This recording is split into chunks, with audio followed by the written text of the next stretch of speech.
These recipes fed entire nations, long before grocery stores existed. Rooted in tradition and survival, these Native American dinners carry centuries of flavor, wisdom, and resilience. Once you taste them, you'll wonder why no one ever told you sooner. Native American preparations of stuffed roast duck usually included some common themes like wild rice, corn and beans, acorns, and nuts, but it varied region by region. What really makes this such a standout recipe for dinners is that it is quite literally an entire stuffed duck. This is also something you need such as minimal appliances for making. It can be its own little day too. So, if you're feeling like calling a friend over and brushing up your cooking skills over the weekend, this might be a good idea. The stuffing is also not something you need to worry about too much because it's not that hard to make. In California and the Southwest, ground acorns and pine nuts had a long tradition of being thickened into stuffing, and this was usually for pies, but the Native Americans thought it was better with ducks.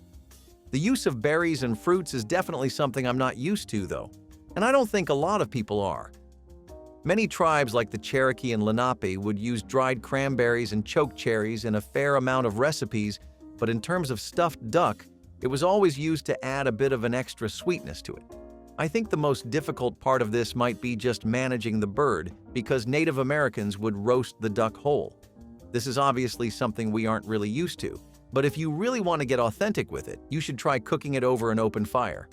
This ensured a lot more even cooking, and the meat would get really tender on the inside, besides just having a slightly smokier flavor. And that's never a bad thing. Clay-baked fish is also something that's a bit unconventional because it doesn't really match up with anything we use today. It's a traditional cooking method that was used by several Native American tribes spread across the northern regions. A lot of places in North America were rich sources of fish, like the Great Lakes and the Pacific Northwest. Back then, preserving moisture was its own separate issue and struggle, and this was a particularly widespread way of doing that.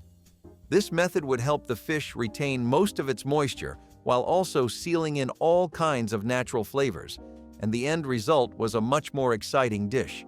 Now, this works with most kinds of fish, so it's not like there's some strict preference. You should just roll with what you like. If you want to be historically accurate, then the Chinook and Haida tribes were pretty fond of using salmon. Some tribes also used trout or catfish, but the idea was to prepare the entire fish while also leaving the scales intact. Why would they do this? It was all to help the fish be baked properly. You didn't want anything messing up the meat on the inside. Now, some tribes were also fond of stuffing their fish, but if that's a little much, you don't have to go the extra mile. I think this one might actually work better as a cool history fact, instead of a Saturday dinner you're investing in. But hey, trying new things is cool too. There's definitely nothing as new as a roasted prickly pear cactus for dinner, but to us, it's just an out-of-the-box idea. To them, it was a pretty standard dinner. In arid regions like the Southwest, where cactus growth was always something you would expect, both the pads and the fruit were always eaten. However, cactus on its own isn't exactly the most palatable thing, so roasting it would really help with that. They had a whole specific preparation process for the cactus too. The pads would be harvested when they were young and tender, and before that, they also become very full of fiber. This was good back then because it meant they could be full for a lot longer, and a lot of food and meal plans were designed for sustainability rather than just for the thrill of it.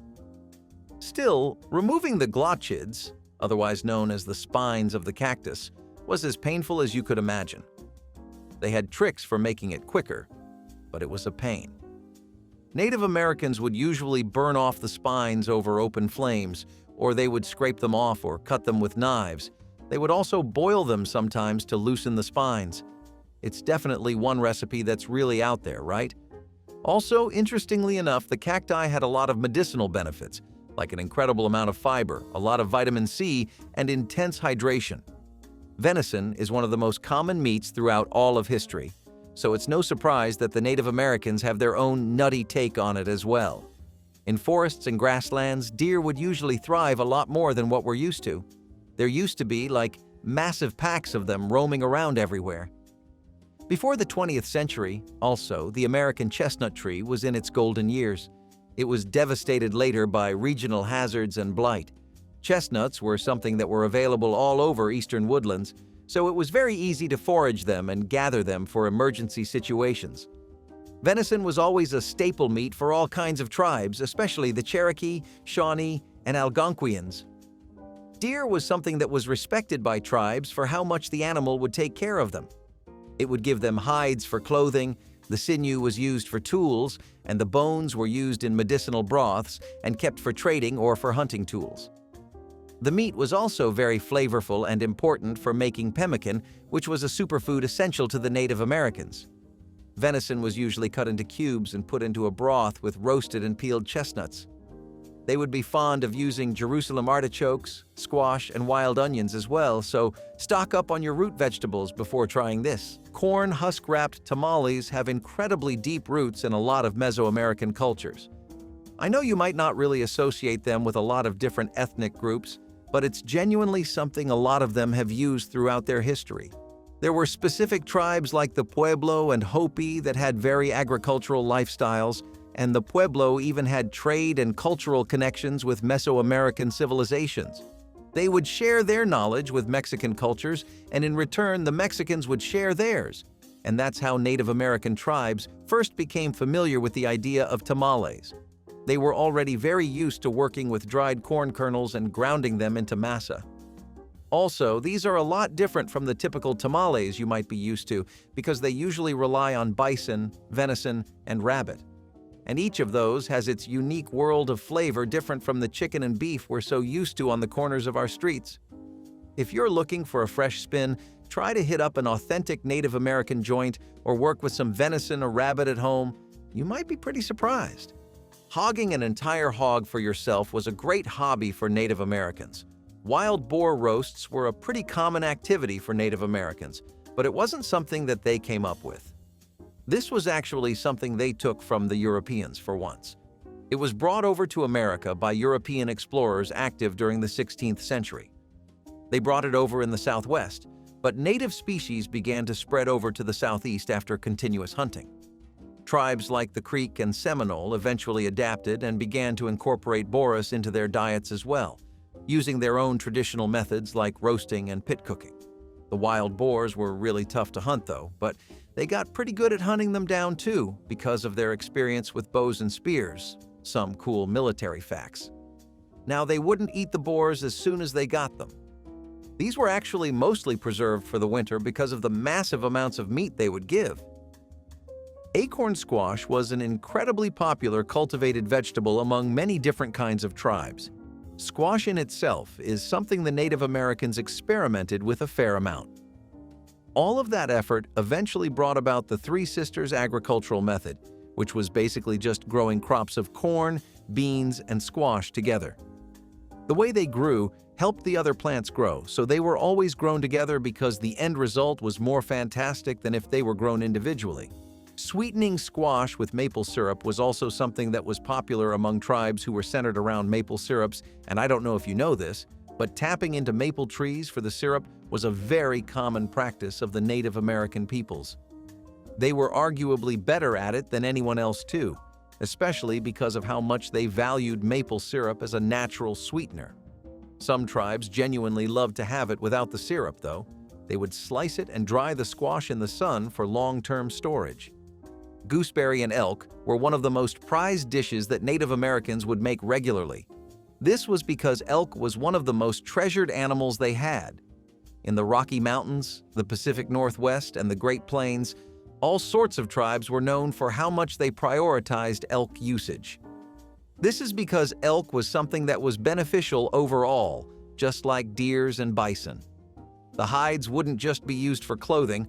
A good quality elk hide, or one that was prized in towns like a white hide, would actually go for a fair amount of resources.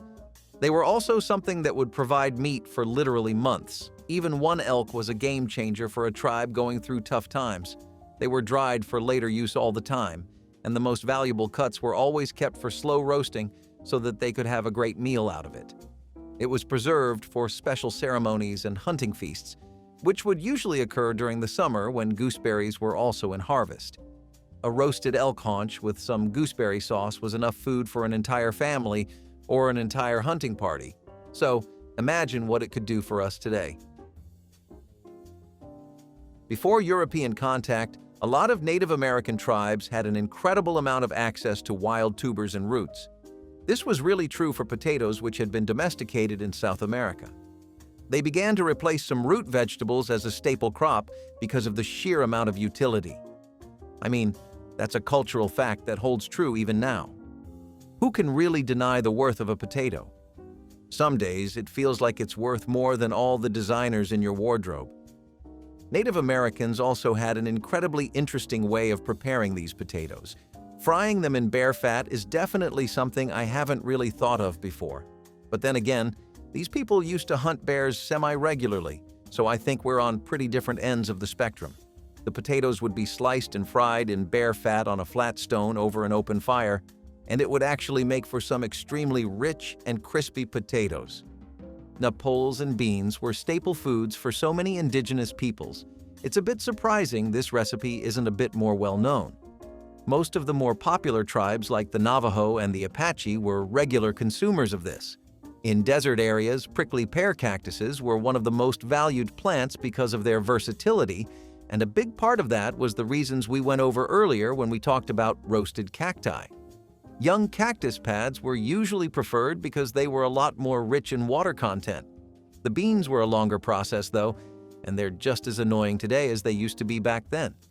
You had to really soak them thoroughly overnight. Now, once the nopales were cooked, they would be mixed with beans and simmered for even longer, so that the flavor would genuinely mesh well.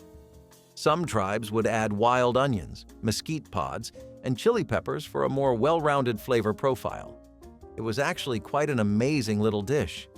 Manoomin pilaf is something that's actually a traditional Native American dish centered entirely around wild rice. I know a lot of us are some genuine fans of rice, so for you guys, this will be a good one. It's something that's great as a summer or early fall dish, and it's also pretty healthy. The nutty and earthy flavor unique to wild rice is what really makes this dish stand out. It gives you a way stronger flavor than brown or white rice. It's also a lot more firm and chewy, which is great for people who don't really like their rice on the mushy side. If you parch it with fire, you can even impart a smoky undertone to it. All you need are some walnuts, maple syrup, and cranberries, and you're good to go. Wild rice is still something you can easily get from any local grocery store. Once you have everything you need, you rinse the wild rice, simmer it until it's tender, drain all the excess water, add any flavorings, and then serve it as warm as you can. This is a dish that's considered sacred in the culture of some tribes, particularly the Anishinaabe culture. It's also a great source of protein if you aren't feeling like meat this week. Buffalo and hominy soup is a bit of a unique one.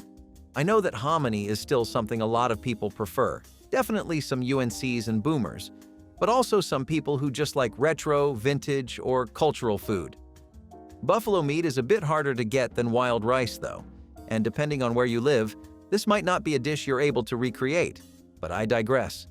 You brown the buffalo meat in a pretty large pot, simmer the broth, add the hominy and seasonings, and just stir. Then you taste, test, and serve.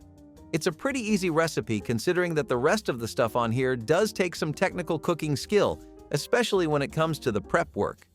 If you do decide to recreate this, you should honestly aim for making a winter dish out of it. That's how it was historically eaten back in the day for the Native American peoples as well, and that's because bison meat was really good at keeping you warm. Plus, this is just one of those soups that brings life back into you. Beaver tail soup was also a very prized dish, and beavers were actually a favorite among Native Americans. I don't know how you feel about them, but personally, I think the little runts are really entertaining. What I did not know is that they are actually also really good for energy because they're so full of fat. Lots of tribes like the Iroquois and Blackfoot would prepare beaver tail soup specifically as a winter-only dish because of how well it would sustain most of the tribes. A single serving of soup could fill a person up with enough energy to last through a tough winter day, and it could be preserved for later. Mixing in different kinds of foraged materials and ingredients would only bulk the soup up a lot more and do wonders for its nutritional content. Herbs like juniper and sage were amazing final touches, and the end product was something that really revitalized a person. though the preparation process is definitely something to keep in mind. I'm also not entirely sure where you could get beaver tail from. If you really want to do something for a big flat-out feast, though, there's just nothing better than some Native American-style spit-roasted turkey. Turkey was a major source of protein and food for indigenous peoples in the eastern woodlands. They had been used to preparing and handling turkey for generations. They even had the cleaning process down to a science. Also, the feathers of the bird were used for clothing, for arrows, so that they would fly faster, and for rituals. I think they had some pretty good Thanksgiving ideas a long while before it even became a thing. If you wanted to recreate this today, you should ideally use a wild turkey, but even a domestic one works well. Also, smoked paprika and wild onions, plus the sage and thyme. I also suggest keeping it authentic and going with some bear fat or walnut oil if you can. You would need to set up a rotisserie spit over an open fire if you can. The end result is this deeply flavorful turkey that's got this wonderfully crispy exterior on the outside, but a smoky taste and tender feel on the inside. It's really just a delight for any kind of big gathering or party, and it's not a dish you want to be missing out on. Chili spiced pumpkin mash is a dish that does wonders with some flavors you would have never imagined working together. The sweetness of pumpkin is something we normally would never associate with the intense tang of chili spices, but hey, this savory and sweet mash is here to break stereotypes and expand horizons. Pumpkin was a major crop for indigenous peoples across all kinds of regions in America, both the northern and southern parts. It was something people loved for the immense amount of nutrition it had. Indigenous peoples of the Northeast and Great Lakes regions would grow several different versions of squash, and some of these would include pumpkins. It was definitely a very fall-only item, and to be honest, it went along with the autumn vibes very well. People loved the contrast of this dish. The natural sweetness of the pumpkin balanced out very well from the heat of the chili peppers, and it made a very comforting dish. The texture of the mashed pumpkin was something that contrasted with the smoky notes of the chili, and that led to it becoming a very well-rounded flavor profile. It was like a party in your mouth. This is a recipe that's perfect for all the different kinds of vegetarian fans out there. If corn and tomatoes sound like your cup of tea, then sun-dried tomato and corn pudding is something that's going to rock your entire world. Native Americans had a fun little way of making this recipe too. Indigenous peoples would grind corn using all kinds of different tools, such as a handheld grinding tool or a stone mortar and pestle. This was all done so that it would achieve an incredibly coarse texture in the end, and then herbs were added. The herbs were pretty much the usual ones you've seen, but any peppers from trading were also commonly added onto this. As far as typical Native American flavors go, this is definitely a little bit unconventional. The pudding was also something that was a unique texture. It was also something that was cooked on a cast iron skillet more than it was made over an open fire. The slow cooking was really essential for people because the flavors would seal themselves in completely, giving you the savoriness and tang of the sun-dried tomatoes with the creamy texture and sweetness of corn. When you hear about sweet potatoes, your mind immediately goes to them. They're just that good. When you hear about ash-baked sweet potatoes, your mind immediately raises several question marks, because why is there ash on my food? Yet this was a common practice done by Native American peoples back in the day. It was very regular for sweet potatoes to be placed directly in the embers of an open fire or to be layered with hot ash to protect them from the flame. Otherwise, you would risk burning those potatoes. And wastage was a very different concept back then to what it is now. Nowadays, a little kitchen-related oopsie-daisy isn't anything to worry about. It happens, we just hold space for it. Back then, it was actually a deal, like you really didn't want to be wasting food like that. Depending on the size of the sweet potatoes, they would usually bake for an hour or 45 minutes, and the heat from the embers and ash would help to soften the potatoes. The best part was that they would also get a ridiculously nice smoky texture and flavor from it too. Sweet potatoes were something the Cherokee and Creek tribes got really good at, and it was for this exact recipe.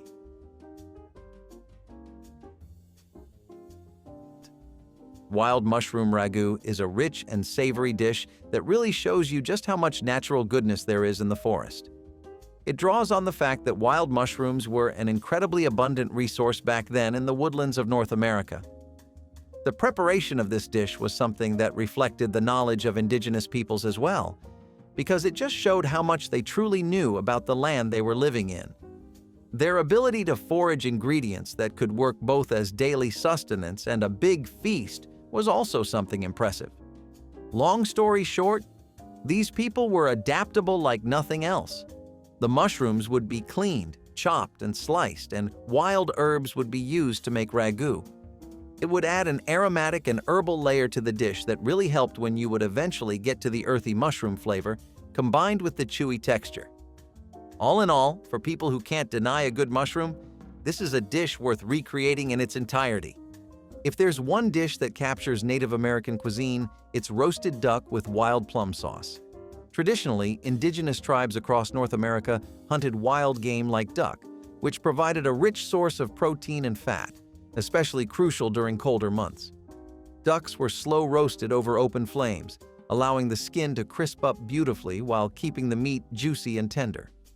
Now, let's talk about the real star, which was the wild plum sauce. Wild plums were treasured by native peoples, especially in the Great Plains and Midwest regions. Tart and naturally sweet, these little fruits were foraged in late summer and used to make everything from preserves to savory sauces. When simmered down into a reduction with a hint of honey, wild herbs, and sometimes even a dash of cedar or juniper for that forestry punch, the sauce turns into a tangy, slightly sweet glaze that perfectly complements the roasted duck. It's a reminder of how native cuisine masterfully used local, seasonal ingredients to create meals that were not only nourishing, but also deeply satisfying. Trust me, once you try it, you'll wonder how you ever lived without it. Hickory smoked trout is a dish that's both traditional and economical. This recipe was built to both maximize preservation and flavor. The techniques that were developed by the indigenous peoples came in very handy with all sorts of recipes, but the effect was very clear here. Smoking fish was an extremely standard way of reducing spoilage and wastage. Plus, the rich, smoky flavor of hickory already synchronized very well with the technique of smoking fish. That is to say, it all worked together and came together brilliantly. Trout was a very common seafood for people, and depending on the species, you would get an entirely different flavor profile too. Though I always thought that rainbow trout would be better, people were also known to use brook trout for smoking. If you don't have access to either, even freshwater fish is a great alternative. Just make sure to clean and gut whatever you get. Interestingly enough, Native American recipes would not require deboning, but if that's something you want to go ahead with, feel free to do so and recreate this in your own way. What really matters here is whether or not you smoke the trout over a consistently low temperature, because that's kind of the entire key to sealing all those flavors in. The trout is a delicate fish, and the exact kind of flavor and texture the Native Americans would impart to it was something that was only possible thanks to a lot of attention to detail. When you do try to recreate this, make sure you're paying that much attention. Corn and bean. Succotash is a really traditional dish with roots that extend very far into Native American cuisine, particularly among tribes that come from areas like the Great Lakes, eastern woodlands, and the northeastern parts of our country. The combination of corn and beans isn't something groundbreaking. It's something that's been popular in almost every kind of culture across the world. It's also something that is really valued in Native American culture. The combination of corn with squash is known as the Three Sisters method, like we previously mentioned. It's actually a really good technique because the corn you get from this is a lot sweeter, softer, and juicier. Think of it like teamwork, but for plants. Succotash itself is just a dish that takes those essential ingredients, like corn and beans, and mixes them with the kinds of vegetables, herbs, and seasonings that are available on hand. As a result, each tribe had their own regional spin on succotash, and wherever you would go, you would find a different variation. The dish was something that almost always consisted of dried corn and dried beans, though, but some tribes skipped the part where they dried beans, because then you wouldn't have to further soak them to soften them up. I like procrastinating too, so that's definitely a trick I'll keep in mind. Once it's done, it's one of the most refreshing meals you can ever have. Blackberry glazed venison is a dish that takes the rich and earthy flavor of venison and combines it with the tart sweetness that you so genuinely love about blackberries. It creates this savory and sweet experience that's entirely unique because, quite honestly, while we do have a lot of savory and sweet, we just don't have anything like this. It's a great example of how Native American cuisine often combines wild game with different kinds of fresh foraged fruits and berries and makes dazzling, unique combinations with them. This is all because, unlike us, Native Americans had an incredibly deep understanding and awareness of their environment. And that's the first step in taking advantage of anything, becoming aware of it. The use of blackberries as a glaze or a sauce for wild game, for example, was something that indigenous cultures came up with after several rounds of trial and error. Blackberries were something they learned to use over time, and that's one thing I really like about Native American recipes. You can tell that the people who made them were very open to exploring potential possibilities. I think as a country, we were only that experimentative in the 60s or 50s. Anyway, back to actual vintage times. Venison was a primary source of protein for so many tribes that it was honestly their go-to. The abundant wildlife in several regions meant that a hunting-based lifestyle was pretty natural. They were also very good at butchering the deer, and they would cut it up in specific ways using the loin, shoulder, and back strap because of how tender and flavorful they were. Would you ever try this? Steamed maple pudding is a really delicious and comforting dessert. It's something that takes the warm allure of maple syrup, something we've all become so fond of, and the beautiful, comforting texture of a steamed pudding. What do you get in the end? One of the best kinds of comfort foods you can imagine, with a very maple-oriented twist. This is the perfect autumn dessert, the perfect midday brunch recipe, or just a wonderful thing to bring to a potluck with your friends. Either way, if you want all eyes on you and a round of applause, this is what you should be bringing. In traditional Native American cooking too, this is pretty much the reception the dish had. Maple sap was something they prioritized so much in most of their cooking, and it was a dish that wasn't good for just fall, but also for early spring when the maple collecting would begin. In early spring, indigenous peoples would tap sugar maple trees regularly, and then they would haul it back to their tribes and camps. There, they would begin to boil the sap down into a syrup or sugar and use it throughout the year. The syrup had a really rich and caramel-like flavor, and it had a lot of woodiness to it as well. Steamed maple pudding is a delicious dish that embodies how resourceful Native American cooking can be. And in times like today, where food and groceries are even higher than rent, it's a trait we should embody as religiously as we can, to be honest. Also, wouldn't you want to make this for someone special? Acorn dumplings are a traditional Native American dish, about as traditional as it gets, really. This is a recipe that shows you just how reliant on corn these people really were, and how, especially in the Northeast and California regions, acorns were just about the lifeblood of people. Oak trees were something that Native Americans valued for several different reasons, and if this was a video about their gardening practices, I'd love to tell you more about that, but back to how you make dumplings out of acorns. Right, so once the harvesting in the fall is done, they were selected very meticulously. You wanted to pick up the absolute ripest acorns possible, and once they were picked, the bitter tannins that were present in all of them had to be leached out. This is something you should too. Squash blossom fritters are a really delightful dish that combine the flavor of squash blossoms with the incredible texture and flavor of fried batter. These fritters were something that had deep roots in Native American cuisine, and they were particularly beloved among tribes in the Southwest and Mesoamerican regions, where squash was not only a staple crop, but something of a winter preference as well. Squash blossoms were edible flowers that would bloom from the squash plant, and the fritters were a concept that was present in indigenous food to begin with. However, they didn't start using flour for battering until they saw Europeans doing it. Squash blossoms were something that also looked really pretty, so this is definitely one of those dishes that has a lot of presentation and visual flair to it too. It's a light and flavorful recipe, and it's one of the best things to make if you want to show off your cooking skills with a more subtle dish. Slow cooking was once an art form, and few dishes showcased it better than a well-braised short rib.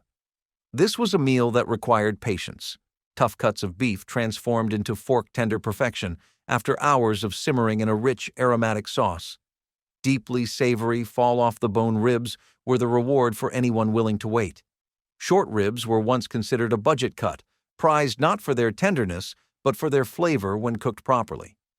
Unlike steaks or roasts, these ribs needed time and care to break down the tough connective tissue. The solution was a slow braise in red wine, broth, and aromatic vegetables. Over several hours, the flavors deepened, and the meat absorbed every note of the wine's richness, creating a dish that was as elegant as it was hearty. For much of the 20th century, this was a homecoming dinner classic, perfect for cold evenings and special occasions. But as cooking habits changed, so did the popularity of slow-braised dishes. People wanted quick meals, not ones that took all afternoon. Short ribs also became more expensive as demand for premium beef cuts soared, making them less common in everyday kitchens. Roast chicken with stuffing and green beans is a meal that evokes family gatherings, holidays, and a sense of home. This classic dinner has long been a centerpiece of American dining, combining practicality with elegance. Roasting chicken is one of the oldest cooking methods, but by the 20th century, it became a weekly tradition for many households. Chickens were relatively inexpensive, easy to prepare, and, if seasoned and roasted just right, deliciously satisfying. The key to a perfect roast chicken lies in the balance: crispy golden skin on the outside and juicy, flavorful meat inside. Stuffing or dressing, depending on your regional preference, traces back to ancient Rome. By the time it reached American kitchens, cooks used bread cubes, herbs, and sometimes vegetables to create the savory, aromatic side we know today. While traditionally cooked inside the bird, many began baking it separately for a crispier texture, what some might call progress. Green beans complete this trio, often sautéed with garlic, almonds, or a touch of bacon. They brought a fresh, vibrant contrast to the richness of the chicken and stuffing. If you roast a chicken and make stuffing, you're not just making dinner, you're making memories. And for anyone who's ever had the leftovers, the memories taste just as good the next day. The best homemade meal, in my opinion, was lasagna. Nowadays, people enjoy this dish on laid-back Saturday afternoons. And to be honest, I agree. Leave it in the oven for an hour, and a cheesy-filled indulgence is born.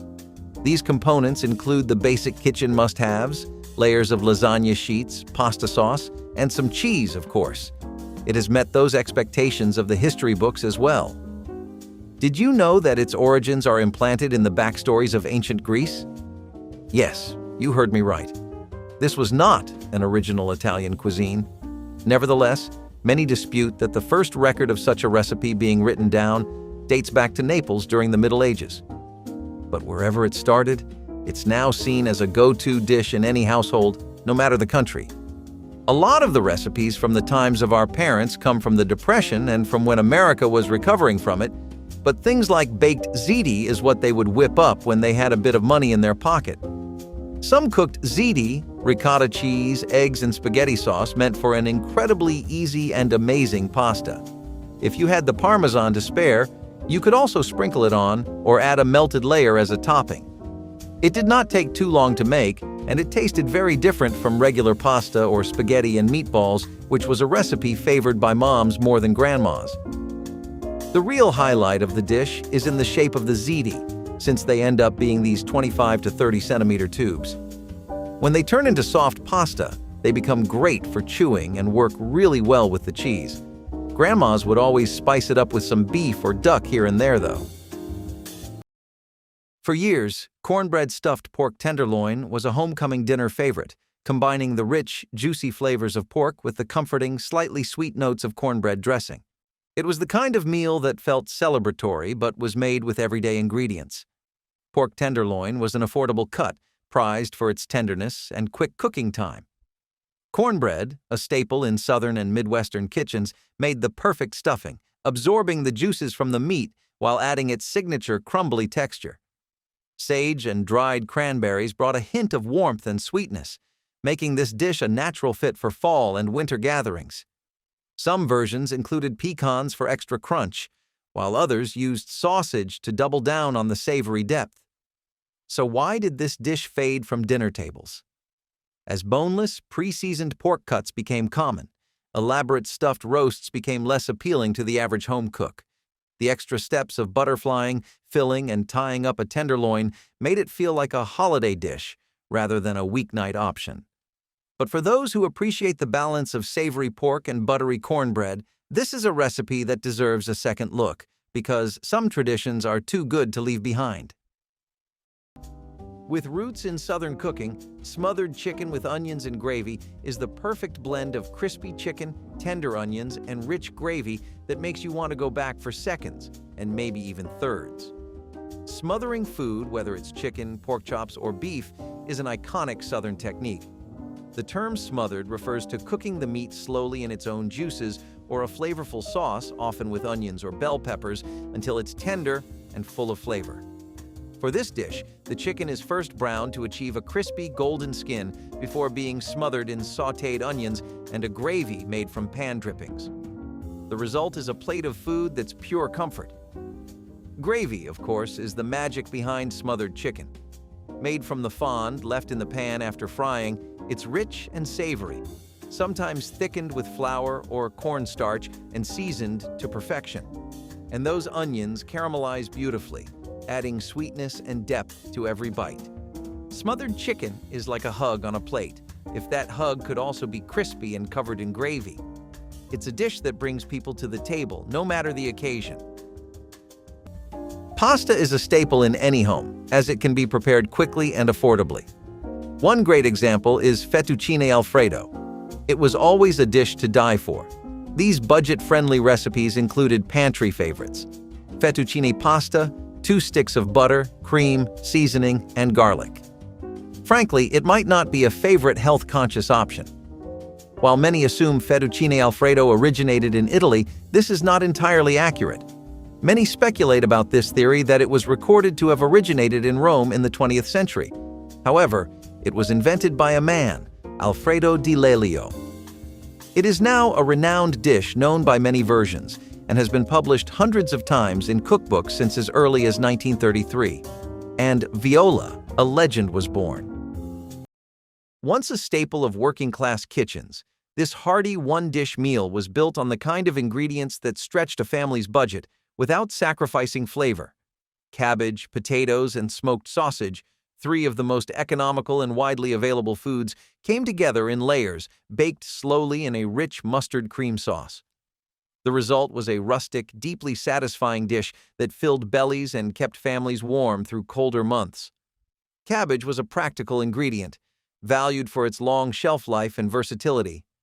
When paired with smoky seasoned sausage and starchy potatoes, it created a meal that was both inexpensive and packed with flavor. The mustard-infused cream sauce added a tangy richness, tying everything together. Some home cooks added a dash of vinegar for brightness, while others incorporated cheese for extra indulgence. No matter the variation, this dish was proof that humble ingredients could create something truly special. Why did it fall out of favor? The rise of prepackaged meals and low-carb trends made cabbage-heavy dishes less common, and as quick stovetop meals replaced slow-baked casseroles, this once popular dish faded from view. Pork chops with scalloped potatoes was a duo so perfectly matched, it's as if they were destined to share the same plate. This meal became a dinnertime favorite for its balance of simplicity and satisfaction. Tender, pan-seared pork chops alongside creamy, cheesy potatoes? It's no wonder it earned its spot in the hearts and stomachs of families everywhere. The secret to scalloped potatoes lies in their layers. Thinly sliced potatoes are smothered in a rich, velvety sauce made from milk or cream, often with a touch of cheese, and baked until golden and bubbling. The dish likely evolved from French gratin dauphinois, but American cooks put their own spin on it by using cheese more liberally. Pork chops, on the other hand, have always been a practical choice for home cooks. Affordable and quick to prepare, they pair perfectly with the creamy potatoes, creating a meal that's hearty yet approachable. To many, the crispy edges of the potatoes and the seared crust on the pork chops were the best part. This meal is like a warm hug in casserole form. The only downside is that it's impossible to stop at just one serving. And really, who would want to? Speaking of cheddar cheese and nostalgic family meals, we cannot go without mentioning the ever-timeless King Ranch chicken casserole.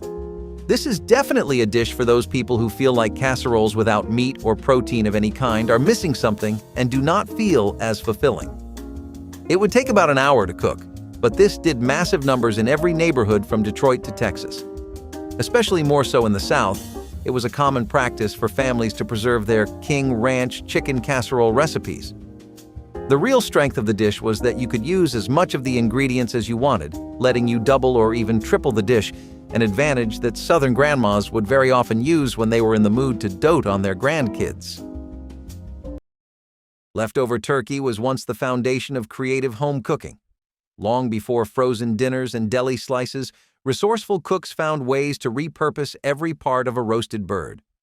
One of the most inventive solutions? A golden, bubbling gratin that transformed shredded turkey into something just as satisfying as the holiday feast itself. Sweet potatoes, naturally rich and slightly sweet, paired perfectly with the savory depth of turkey. Thinly sliced and layered, they acted as both a starch and a built-in flavor enhancer. A cheesy herbed cream sauce seeped into every bite, bringing a velvety richness that made this dish feel indulgent despite its humble origins. Some families added a pinch of nutmeg for warmth, while others topped it with breadcrumbs for a golden, crispy finish. For decades, this dish was a practical way to extend a meal and avoid food waste. Turkey was affordable, especially in the days when whole birds were purchased rather than prepackaged cuts. Sweet potatoes, widely available and inexpensive, provided both nutrition and flavor. As quick-fix meals and processed leftovers became the norm, dishes requiring careful layering and slow baking lost their appeal. A dish that combines the simplicity of ground beef and rice with the vibrant crunch of bell peppers, stuffed bell peppers have been a staple in American kitchens for decades. This hearty meal has roots in both European and Mediterranean cuisines, where stuffed vegetables have been enjoyed for centuries.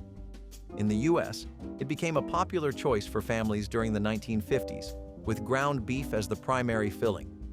The dish is incredibly versatile. Ground beef is often seasoned with onions, garlic, and spices, then mixed with rice to create a filling that's packed into hollowed-out bell peppers. The peppers, typically red, green, or yellow, hold the filling and become tender when baked, infusing the entire dish with a sweet, smoky flavor.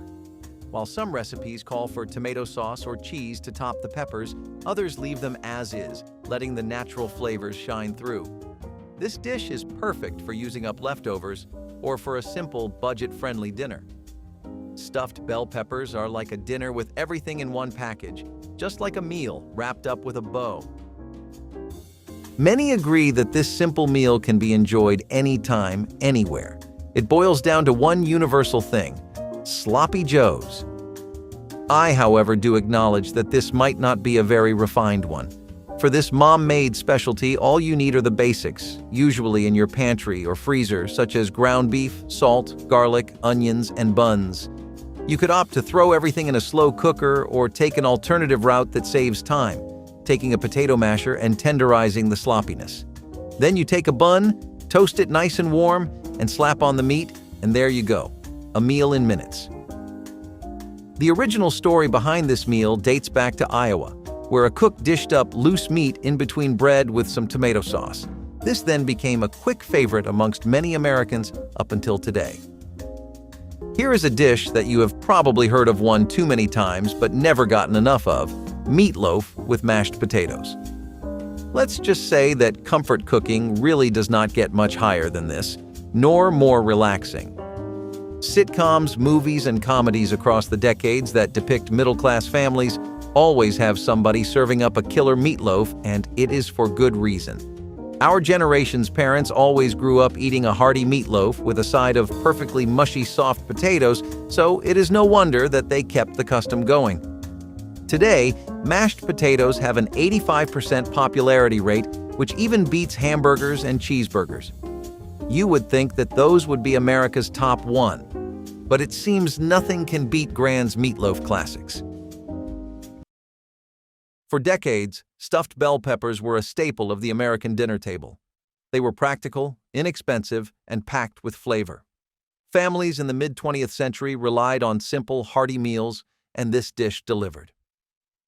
With just a few basic ingredients, ground beef, rice, tomatoes, and a well-seasoned filling, home cooks could create a meal that was both satisfying and visually appealing. Peppers were an accessible ingredient, easy to grow in backyard gardens and cheap at the store. Their natural shape made them the perfect edible container, eliminating the need for extra cookware. The filling, often stretched with rice to make the meat go further, was an economical way to feed a large family on a budget. Baked until tender, the peppers absorbed the savory juices, creating a dish that was both rustic and comforting.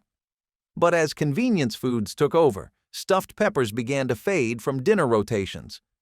The rise of prepackaged meals and fast food options meant fewer people were willing to spend time hollowing out peppers and slow baking a homemade filling. Today, the dish still makes an occasional appearance in nostalgic cookbooks, but it's no longer a household staple. Turkey and gravy, traditionally a centerpiece of Thanksgiving but often enjoyed beyond the holiday season, holds a special place in American culinary history. Its pairing with mashed turnips, though less common today, harkens back to a time when root vegetables were staples in kitchens for their affordability and long storage life. Turkey has been an American icon since colonial days. Benjamin Franklin famously praised the bird, calling it a much more respectable bird than the bald eagle. While roasting turkey might be associated with grand feasts, smaller versions, like turkey breasts, frequently appeared on mid-century dinner tables, making the meal more practical for everyday cooking. The star of the plate, next to the turkey, is the gravy. Made from the drippings left in the pan, it's rich, savory, and ties everything together. A good gravy, as some would say, can salvage even a dry turkey. Often overshadowed by mashed potatoes, turnips were a go-to side dish in earlier generations. Packed with nutrients and a slightly peppery flavor, they offered a lighter, unique alternative to spuds. Mashed with butter, cream, or even a touch of maple syrup, they brought earthy warmth to the plate. If turkey is the headliner, gravy is the conductor. And turnips? They're the backup singers you never knew you needed. A harmonious meal indeed. This brings me back to one important aspect: the value of family. On the other hand, without going on a nostalgic tangent, let's delve into yummy baked potatoes, this time with a twist. Note that this version I am about to discuss has now transformed itself into a popular fast food item. Despite that, it is easy to do at home. All you need is a well-done baked potato, then stuffed with some yummy treats that are budget-friendly as well. And if you are feeling adventurous, a splash or two of sour cream. Perfect. Anyhow, this may seem like a new spin-off to many families, but researchers have discovered that native South American cultures have been using it as a staple for thousands of years. Although their techniques are questionable at best for modern society, as they usually include things like a banana stuffed with rice. Spanish rice with tomatoes and green peppers, a flavorful side dish that has graced American tables for decades. Despite its name, it's actually more of a Mexican-American creation, born out of the fusion of traditional Spanish and Mexican cooking. The rich, savory base comes from simmering rice in a seasoned tomato sauce, with green peppers adding a touch of sweetness and color. The origins of Spanish rice can be traced to the influence of the Spanish in Mexico during the colonial period. The use of rice as a staple ingredient spread throughout Latin America, evolving into countless variations. In the United States, especially during the mid-20th century, Spanish rice became a popular side dish to accompany everything from tacos to fried chicken. The addition of green peppers, onions, and garlic to the dish added layers of flavor that made it even more satisfying. Spanish rice with tomatoes and peppers is the side dish that's just as colorful as it is delicious. So much flavor, it almost steals the show. It's a versatile, easy-to-make dish that always pairs well with a variety of main courses. Once a humble staple of farmhouse kitchens, savory sweet onion pie was a testament to how simple ingredients could be transformed into something extraordinary. With its flaky crust, velvety custard, and layers of slow caramelized onions, this pie was both comforting and surprisingly elegant, a dish that fit just as well on a holiday table as it did at a casual family dinner. Onions have long been one of the most affordable and widely available vegetables, making them a practical choice for home cooks looking to stretch their budget. When cooked low and slow, their sharp bite mellowed into a deep, natural sweetness. Combined with eggs, cream, and sometimes a sprinkle of cheese, they created a rich, quiche-like filling that was both satisfying and economical. Some versions leaned into the Southern tradition of sweet onions, using Vidalias to enhance the dish's natural sugars. So, why did this once popular pie disappear? As savory tarts and quiches became more associated with upscale brunches rather than home-cooked meals, hearty onion-based dishes faded from everyday menus. The rise of pre-made frozen quiches also contributed, making from-scratch versions less common. Tamale pie is an American dish that brings together the heartiness of ground beef, the comfort of a cornmeal topping, and a blend of savory seasonings that make it a family favorite. While the name might suggest a traditional tamale, tamale pie is actually a casserole that layers these ingredients for a meal that's both satisfying and easy to make. The dish likely has its roots in the Southwest, where tamales have been a staple in Mexican cuisine for centuries. However, tamale pie emerged in the United States in the mid-20th century as a more accessible version, taking the flavors of tamales and turning them into a bake. Ground beef is browned with onions, garlic, and chili powder, then topped with a cornmeal batter and baked until golden. The result is a savory pie with a cornmeal crust that mimics the texture of a tamale. Tamale pie quickly became a favorite for home cooks thanks to its simplicity and versatility. It could be customized with ingredients like cheese, olives, or even jalapenos to suit personal tastes. Some families served it with a side of cornbread or a dollop of sour cream for extra richness. Tamale pie is proof that you don't need a fancy tamale press to make a meal that's full of flavor. Simple, hearty, and always a crowd pleaser. Recently, I learned about a new term, frugal meals. I thought back to one thing my mom used to make that could be seen in the same light. Well, rather befittingly, she used to make us her homemade pizza with the use of only a few pantry-stored items and fridge favorites.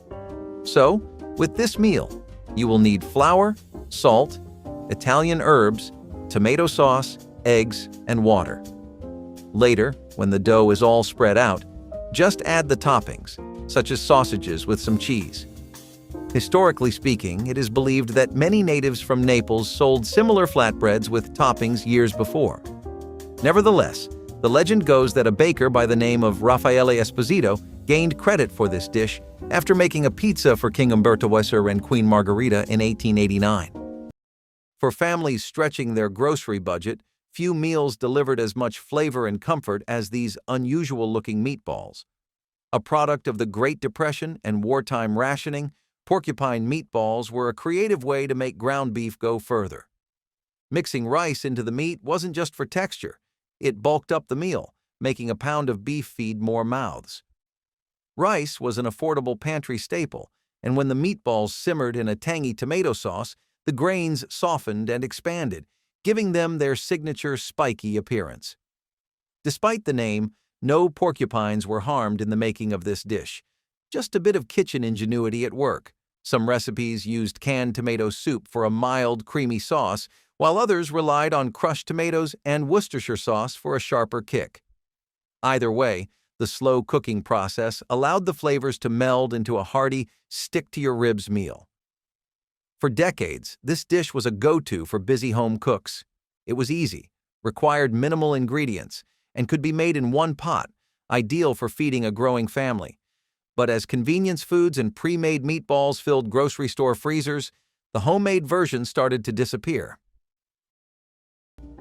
Hamburger hash is the unsung hero of the frugal kitchen. Born out of necessity and ingenuity, this dish has been rescuing leftovers and stretching budgets for decades. The concept is simple: ground beef, diced potatoes, and onions cooked together in a skillet. But its simplicity is exactly what makes it timeless. The origins of hash can be traced to the 17th century, when the term came from the French word hacher, meaning to chop. In America, it evolved into a practical way to repurpose leftover meats. By the 20th century, hamburger hash became a staple in many households, particularly during tough economic times, when every ingredient had to count. Potatoes were the perfect partner, cheap, filling, and versatile. Onions, meanwhile, brought a touch of sweetness to balance the savory beef. Some cooks added a sprinkle of paprika or a dash of Worcestershire sauce for an extra punch of flavor. While it may not have the glamour of a Sunday roast, hamburger hash had one major advantage. It came together fast, a blessing on busy weeknights. Hamburger hash proves that even leftovers can shine, especially if you fry them just right. It's a humble dish with a big heart, reminding us that great meals don't need complicated recipes. Fish sticks, those crispy, golden-breaded delights, have been a fixture of American family dinners since the mid-20th century. While their origins date back to the early 1950s, when commercial frozen food production boomed, fish sticks quickly became a go-to for busy families. Made from white fish, typically cod or pollock, these little rectangular pieces of seafood are battered and deep-fried to perfection, making them as crunchy on the outside as they are tender on the inside. The classic pairing of fish sticks with tartar sauce elevates the meal. Tartar sauce, a tangy combination of mayonnaise, pickles, and lemon juice, adds a creamy contrast to the crispy fish. While the sauce has its roots in French cuisine, it became a beloved accompaniment to fish and chips, and later to fish sticks in the US. On the side, coleslaw, a salad made from finely shredded raw cabbage, carrots, and a tangy dressing, has been a popular addition to fish dishes for generations. Its crisp texture and slightly sweet flavor balance out the richness of the fish and tartar sauce. The following digresses a little from Mom's favorite meals, as it is more meant for those sweet tooth moments. Especially suitable for brunch, nothing screams louder when it comes to budget-wise meals than French toast. Easily, this would be a go-to for any family when finances are rough, as a great breakfast change or just for a yummy snack once in a while.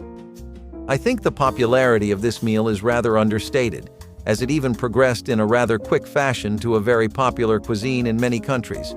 With various versions available, in my opinion, the best was and still is the old-fashioned and traditional one, where all you need are eggs, bread, butter, and some syrup. The name of the dish is rather misleading, especially when you take into account that the French did not invent it. It was more an American favorite, who titled it this way, due to French immigrants who popularized the dish. It is believed that it stems back to ancient Rome. There was a time when vegetables weren't just steamed and forgotten on the side of the plate. They were the star of the meal. This dish took humble cauliflower and elevated it to something rich, comforting, and undeniably satisfying. Baked in a velvety cheese sauce and topped with golden breadcrumbs, creamy cauliflower gratin was a favorite at homecoming dinners, potlucks, and holiday tables alike. Cauliflower was once an affordable and widely available vegetable, appreciated for its versatility. It absorbed flavors beautifully, making it a natural pairing for creamy, cheesy sauces.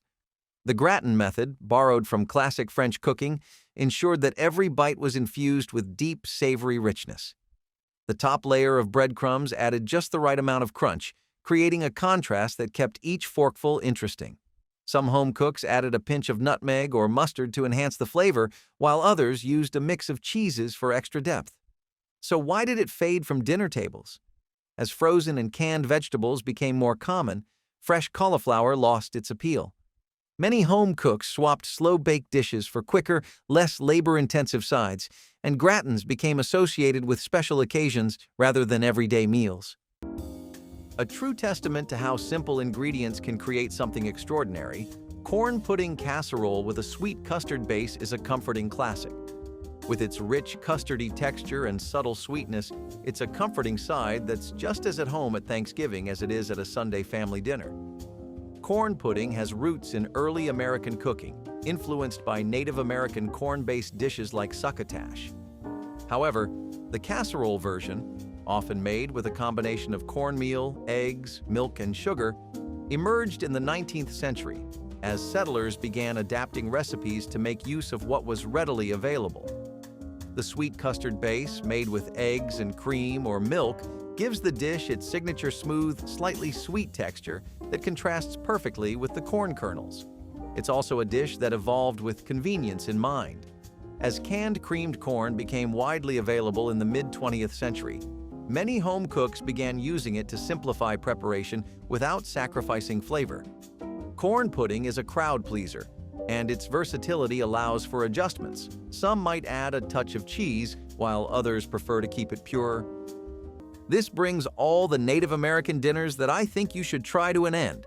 Comment below which dish you're cooking up next, and don't forget to like and subscribe.